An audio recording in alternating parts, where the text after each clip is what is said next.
हाँ दोस्तों, यूट्यूब में आपका स्वागत है। मैं हूं आपका दोस्त राजू कुमार। मैं आज फिर आप लोग के बीच में दोस्तों एक न्यू टॉपिक को लेकर के आया हूं। आज का टॉपिक है दोस्तों आप लोगों का प्रथम विश्व युद्ध के कारणों का वर्णन करें।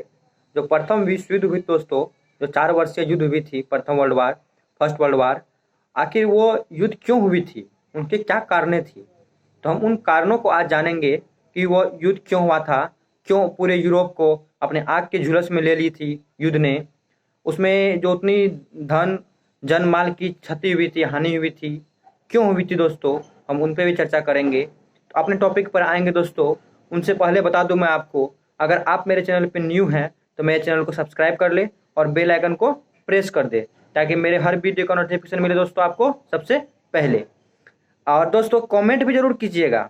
अगर मेरा वीडियो का एक्सप्लेनेशन आपको मतलब थोड़ा भी कहीं कमी लगे कि नहीं तो और ज़्यादा अच्छा होना चाहिए, तो ज़रूर कमेंट बताइएगा। यहाँ अपना इम्प्रूव करने के लिए सोचेंगे और इससे ज़्यादा बेटर आप लोग को एक्सप्लेनेशन दे सके। दोस्तों अब आइए अपने टॉपिक के ऊपर। दोस्तों प्रथम विश्व युद्ध यह जो था 4 वर्ष चला था दोस्तों, 1914 ईस्वी से 1918 ईस्वी तक। इस 4 वर्ष में टोटल 37 देशों ने पार्टिसिपेट किए थे, मतलब कि 37 देश भाग लिए थे। और इतिहासकार ने इस 4 वर्षीय युद्ध को विश्व युद्ध का नाम दिया, जिसको हम लोग प्रथम विश्व युद्ध के नाम से जानते हैं। बाद में इसी विश्व युद्ध में जो वर्साई की संधि हुई थी जर्मनी के विरुद्ध, वही द्वितीय विश्व युद्ध के कारण बनते हैं। वो हम पढ़ेंगे, द्वितीय विश्व युद्ध जब पढ़ेंगे उसमें कि आखिर क्यों हुई थी वर्साई की संधि। तो प्रथम विश्व युद्ध जो हुई थी, 4 वर्षीय की जो दोस्तों युद्ध थी, इनके कारण दो तरह से हम ले सकते हैं, एक तत्कालिक कारण, एक वास्तविक कारण। तो हम बात करते हैं दोस्तों पहले तत्कालिक कारण की। तत्कालिक कारण दोस्तों, इतिहासकार का कहना यह है, उस टाइम जो ऑस्ट्रिया के उत्तराधिकार थे, मतलब ऑस्ट्रिया के जो राजकुमार थे, फर्डिनेंट फर्डिनेंट थे, ड्यूक फर्डिनेंट का दोस्तों हत्या कर दिया गया था। वो बोस्निया की राजधानी सिरोजोवा में उनका बम, उसके ऊपर बम फेंक करके उनकी हत्या कर दिया गया था, जिस कारण से ऑस्ट्रिया से क्षुब्ध हो उठे थे। इनसे वो क्रोधित हो गए थे ऑस्ट्रिया की प्रजा वहाँ के, और जो वहाँ पे अगले रूलर आए उन्होंने सोचा कि ये जानबूझ कर इनकी हत्या की गई है, इनके राजकुमार का, फर्डिनेंट का।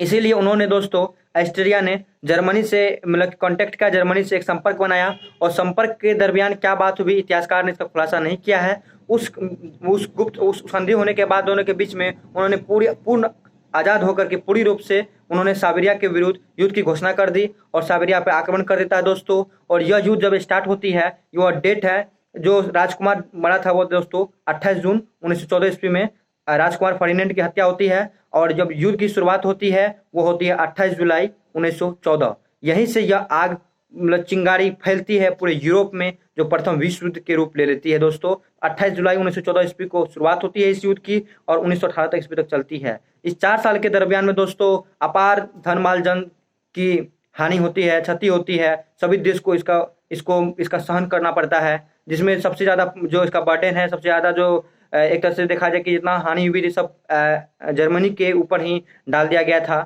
तो दोस्तों अब बात करते हैं हम लोग वास्तविक कारण की, कि आखिर वास्तविक कारण क्या थी। ये तो हम बात की तत्कालिक की, अब आते हैं वास्तविक के ऊपर। दोस्तों वास्तविक कारण में बहुत सारे, वास्तविक कारण की बात करें तो बहुत सारे इसके कारक हैं, बहुत सारे फैक्ट हैं जिसके कारण कहा जाता है कि प्रथम विश्व युद्ध हुआ था। तो हम बात करते हैं एक एक करके सभी कारक के ऊपर, सभी फैक्ट के ऊपर बात करते हैं। तो पहली फैक्ट के रूप में दोस्तों हम लोग ले सकते हैं गुप्त संधियां। उस टाइम दोस्तों 1914 ईस्वी में ही जर्मनी के चांसलर बिस्मार्क, जर्मनी के चांसलर कौन थे दोस्तों? बिस्मार्क थे, जिन्होंने कि लोहे बंगरक्त की भी नीति के लिए जाना जाता है। वो बिस्मार्क, याद रखिएगा, एग्जाम के लिए इंपॉर्टेंट है ये सब पॉइंट।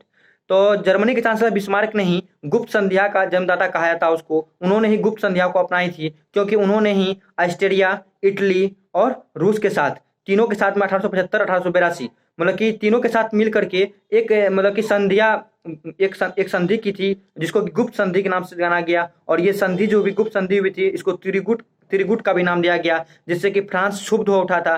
फ्रांस गुस्से में थे कि ये जो संधि हुई उनको जानने के लिए नहीं दिया गया था, इसको गुप्त रखी गई थी, जिस कारण से उस टाइम जो था यूरोप का माहौल, उसका वहाँ का बाजार गर्म था। और यह भी एक कारक के रूप में देखा जाता है कि गुप्त संध्या का भी भागीदारी देखा जाता है प्रथम विश्व युद्ध शुरू होने में। अब दोस्तों दूसरा कारक के रूप में हम बात करते हैं गुटबंदी। गुटबंदी मतलब कि उस टाइम दोस्तों यूरोप में जो भी राष्ट्र थे वो दो भाग में बंट गए थे, एक मित्र राष्ट्र, एक धुरी राष्ट्र। मित्र राष्ट्र का जो दोस्तों नेतृत्व था वो फ्रांस कर रहे थे। तो मित्र राष्ट्र में दोस्तों फ्रांस थे, इंग्लैंड थे, रूस, रसिया थे, अमेरिका थे।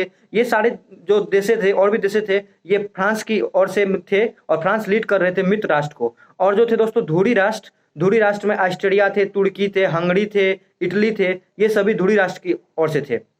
जब ये विश्व युद्ध की शुरुआत होती है तो दोनों मित्र राष्ट्र और धुरी राष्ट्र में एकदम घमासान होता है। ये गुटबंदी जब होती है दोस्तों, ये कहा जाता है कि यूरोप में शांति के लिए, लेकिन शांति के लिए नहीं, ये और ज़्यादा मतलब कि युद्ध को मतलब कि बढ़ावा देने में एक दूसरे को मतलब कि घिन के भावना से देखना, घृणा करने लगा था। सभी दूसरे देश को देखना नहीं चाहते थे। ये गुटबंदी भी कहीं न कहीं मतलब कि विश्व युद्ध के कारण के रूप में आता है। अब तीसरा पॉइंट की हम बात करते हैं दोस्तों अंतर्राष्ट्रीय अराजकता के बारे में। उस टाइम दोस्तों अंतर्राष्ट्रीय अराजकता मतलब ये होता है जो कि विश्वास, किसी पर किसी का विश्वास न रहना। उस टाइम दोस्तों अगर कोई देश किसी देश के साथ में दोस्ती करती थी या कोई संधि करती थी, वो संधि कब तोड़ लेगी ये कोई ठीक नहीं था कि कब संधि, कब दोस्ती किया, कब दुश्मनी मोल ले लिया। मतलब आज संधि हुई, कल टूट गई। इससे क्या होता था कि विश्वास की भावना जो थी वो सभी एक दूसरे पर मतलब कि विश्वास करना छोड़ दिए थे। मतलब कि किसी कोई देश किसी के ऊपर विश्वास नहीं करने लगे थे। ये जो मतलब कि अंधविश्वास जो स्टार्ट हुई, ये जो विश्वास न करने की जो भावना स्टार्ट हुई, ये भी विश्व युद्ध के कहीं न कहीं कारणों का उल्लेख करता है, उस कारणों के फैक्टर कारक के रूप में आते हैं। अब दोस्तों हम चौथा कारक के रूप में देख सकते हैं अंतर्राष्ट्रीय संगठन का अभाव। मतलब कि अंतर्राष्ट्रीय संगठन मतलब ये होता है कि अगर कई देशों का अगर कोई चीज़ का लिए समस्या चल रहा है, उस समस्या के सुलझाने के लिए कोई संस्था या कोई कमेटी या कोई तरह का संगठन होना चाहिए। लेकिन उस टाइम कोई ऐसा संगठन नाम की चीज़ नहीं थी, नहीं कोई संगठन थी जो उन सभी देशों की समस्या को सुलझा सके। तो यह भी दोस्तों एक कारक के रूप में रहा है कि प्रथम विश्व युद्ध होने के लिए न कोई समझाने वाला था, न ही कोई बताने वाला था, न ही कोई गाइड करने वाला था, जिस कारण से प्रथम विश्व युद्ध हुई और जान माल की क्षति हुई।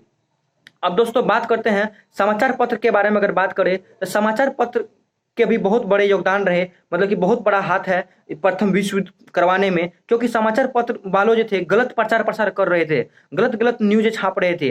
किसी बात का अगर एक गुना होता था तो वो 4 गुना हल्ला करते थे। मतलब कि तोड़ मोड़ के इतना कर देते थे कि दूसरी राष्ट्र की भावनाओं को ठेस पहुंचे, दूसरी राष्ट्र उससे क्रोधित हो जाए और कब आपस में 2 राष्ट्र मर जाए। ये भावनाएं थी मतलब प्रचार प्रसार करने वाले समाचार पत्र वालों को उस दिन। अभी भी हमारे देश में भी दोस्तों है मीडिया वाले की, और जो समाचार पत्र वाले हैं वो उस मुद्दा को नहीं उठाएंगे जो मुद्दा मतलब कि देश में उठनी चाहिए। वो उस मुद्दा को उठाएंगे जिससे कि धार्मिक उन्माद फैले, धर्म के लोग मरे, भेदभाव करे। ये मुद्दा को अभी भी लोग उठाते हैं। लेकिन वो मुद्दा शिक्षा का मुद्दा हो, किसान पे मुद्दा हो, बेरोजगारी दूर करने का मुद्दा हो, रोजगार को सृजन करने का मुद्दा हो, ये मुद्दा की बातें नहीं करेगी। मीडिया शुरू से ही इस टाइप की प्रवृत्ति रखती है अपनी, जो उस टाइम में वही थी, अभी भी मान चलिए तो वही है।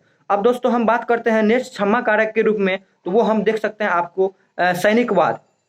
उस टाइम दोस्तों यूरोप में सभी देश मतलब कि सैनिक शक्ति को बढ़ाने में लग गए थे और सभी देशों ने, सभी राष्ट्रों ने उस टाइम सैनिक शिक्षा को मतलब कि अनिवार्य कर दिया था। सभी देश अपने अपने सैनिक शिक्षा को अनिवार्य कर दिया था और सैनिक प्रवृत्ति और सैनिक का जो विस्तारवादी नीति था वो भी एक विश्व में कहीं न कहीं कारक के रूप में गिना जाता है।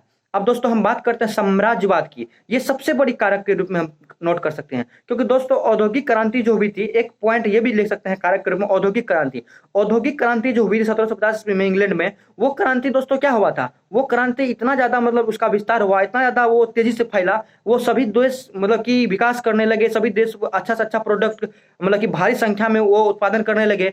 अब जब प्रोडक्ट होगी दोस्तों, जब उसका उत्पादन ज्यादा होगा तो निर्यात होगा ना दोस्तों। अगर आप बहुत ज्यादा मतलब आपके पास कोई चीज जमा हो गया, उसका निर्यात कीजिएगा तब ना फिर कोई चीज आयात कर पाइएगा। निर्यात आयात होना चाहिए। तो इसीलिए कि निर्यात करने के चक्कर में वो अपना विस्तारवादी नीति को अपनाया, अपना मतलब मार्केट ढूंढने लगा, जिस कारण से साम्राज्य की खोज में निकल पड़े सभी देश। एक मतलब कि एक तरह के मार्केट को खोजने लगे, सभी देश आपस में टकराने लगे उस मार्केट के चक्कर में, जिससे कारण से एक युद्ध की भावना यहाँ पे भी उत्पन्न होती है, जो कहीं ना कहीं ये साम्राज्यवाद की नीति जो थी, साम्राज्य को फैलाने की, अपने मार्केट को फैलाने की, मार्केट को ढूंढने की जो नीति थी, ये भी कहीं ना कहीं प्रथम विश्व युद्ध में एक कारक के रूप में इसको हम ले सकते हैं।